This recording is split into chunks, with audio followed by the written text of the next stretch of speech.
Well, I know one thing for sure, and that is if you are a human trafficked victim of crime here in Canada, nobody's going to believe you. Everybody's going to say, "What do you mean?" Everybody follows the laws in Canada. Nobody speeds on the highway. No landlord takes advantage of anybody. It's just in your mind. And the average Canadian thinks that way, that the government could do no wrong. Landlords could do no wrong. It's all you homeless people, all you people doing it to yourselves, creating your own demise, creating your own problems. And you can explain to them, you can show them evidence over and over again. No, people are shifty, shady, trashy here sometimes, and we have to hold them accountable. But they just won't believe it.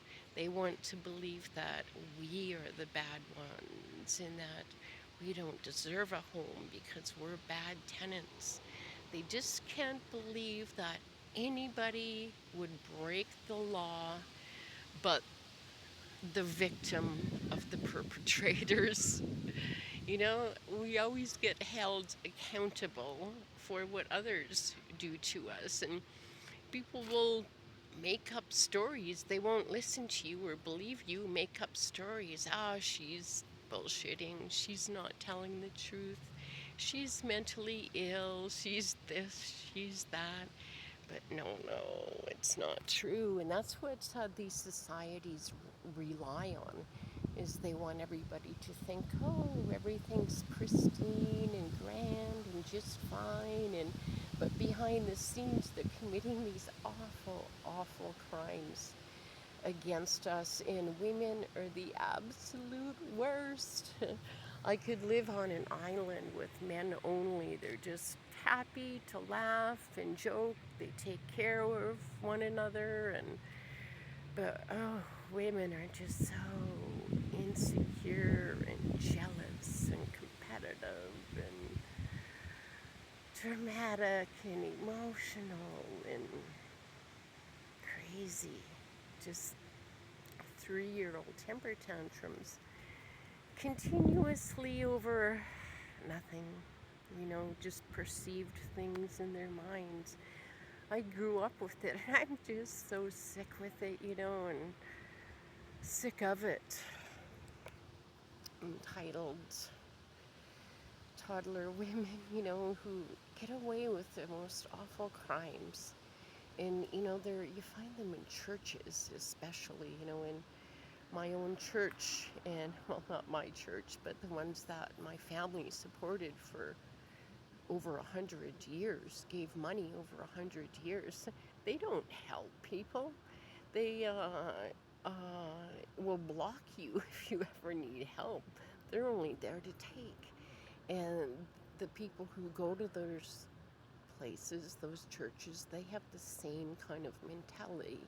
They only take, they'll give to their church over and over again. They'll give to other takers. But they will never, ever give to people who really, really need it.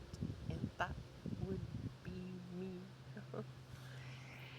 And a lot of other people who aren't alcoholics, who aren't drug addicts, who don't want to be on the street, who are victims of human trafficking and crime.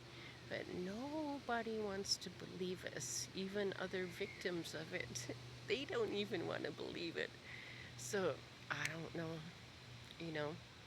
I think I had my last crime committed against me. A woman stole $500. I'm screwed. I have no money for food or water, and it's going to be quite a few days. The only means I have is to sit out on one of the busiest street corners in Calgary and beg for money. And maybe I might just get a meal, and um, maybe a little bit more, but maybe nothing. 14 hours on a busy street corner breathing in the dust and the fumes, and it's just exhausting. I don't know if I can do it.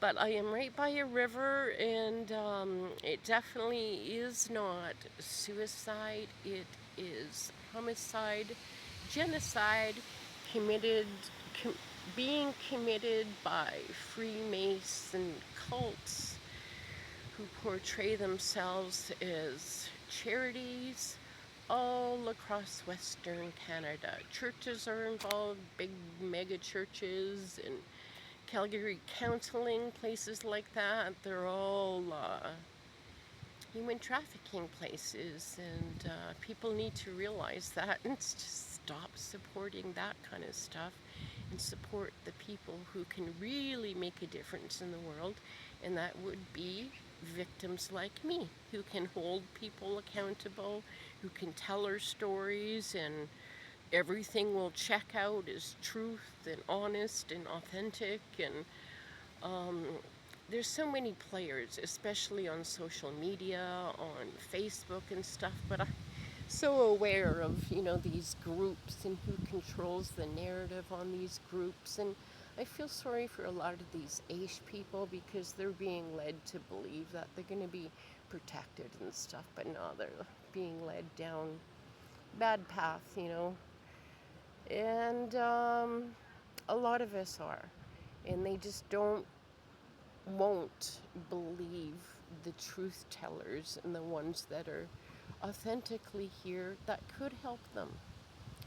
Too bad for them, too bad for us too, because neither of us will survive. And I guess that's what's going to have to happen is people are really going to have to go through some heavy duty suffering before they realize that government is not our friends.